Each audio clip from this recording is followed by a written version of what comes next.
Can you hold this one?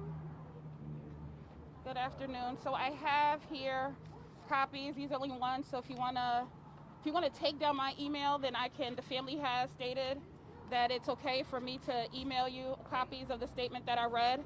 So my email is Corinne, K, E as in elephant, R, E as in elephant, N as in Nancy, Alexis, ALEXIS at iCloud.com. Corinne Alexis, ALEXIS at iCloud.com. And is there anything more the family want you to say after what you said inside? Right now, I mean, eventually they're going to come out, but they know you guys are all here. They need a little bit of space right now. They are still having to deal with their own grieving while now having to raise Jessica's baby boy. So you can only imagine how difficult that is and how much strength that takes. So having to kind of be bombarded and sometimes ask questions, sometimes the same questions, is a little bit difficult. While we understand, and they understand that state law doesn't allow for someone to not have any bail. We understand, that's just how the state law works. It is good to know that the judge did increase it from the original $1 million. It's also good to know that it has to be done in court. So that is also good to know.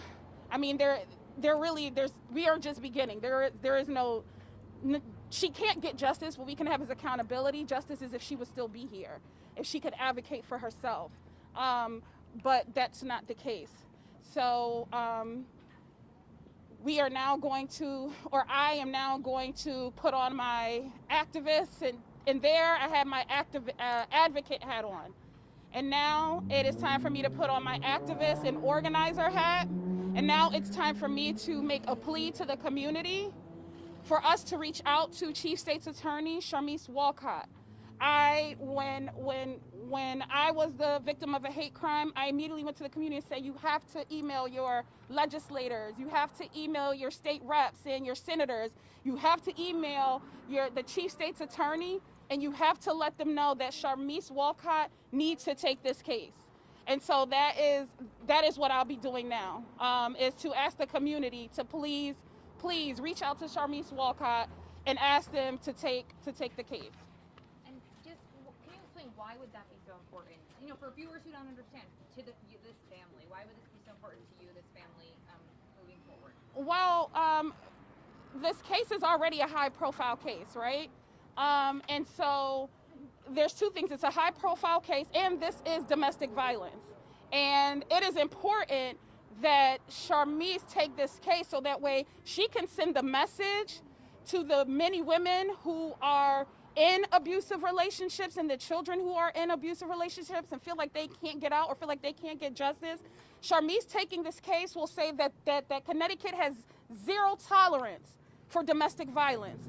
And when a family or when a victim comes forward and finally is able to leave the abuser and is able to charge the press charges, that they will see this case and understand that Connecticut stands with them, that Connecticut stands with women and stands with protecting women. And most importantly, it will show that Connecticut stands with protecting Black women.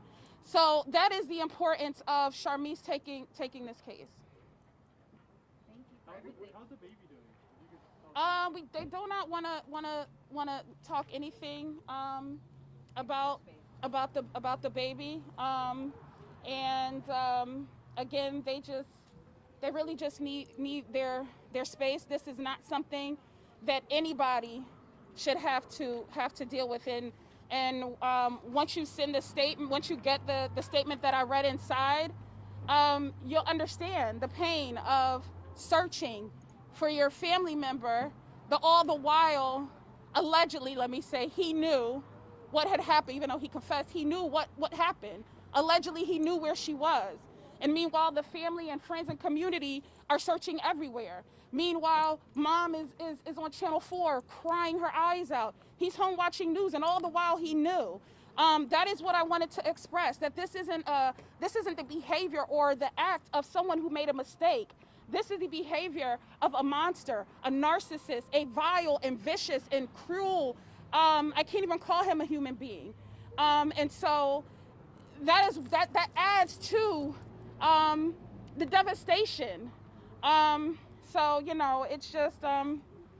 it's just very difficult. The baby is young now, but at some point, baby's gonna grow up and ask questions. And so this is something that this trauma that they are experiencing. First birthdays, her birthday, anniversaries, the day she's supposed to graduate from MCC.